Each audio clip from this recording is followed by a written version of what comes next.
अच्छा, जब भी मैं टेंशन में होता हूँ ना, या कभी सम टाइम गुस्सा चढ़ा होता है, तो मैं अपने जानवरों के पास आता हूँ।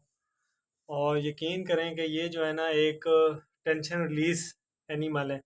इनके पास में आता हूँ ना, तो मेरी टेंशन जो है ना, वो बिल्कुल दूर हो जाती है जब ये मेरे पास आते हैं। तो अगर आप में से किसी भाई ने एनिमल रखे हुए हैं, वो शौक करता है, तो उसको भी पता होगा कि ये जब पास आते हैं और इनके साथ आप जब अपना टाइम स्पेंड करते हैं, तो आप बिल्कुल ना ऐसे रिलैक्स हो जाते हैं।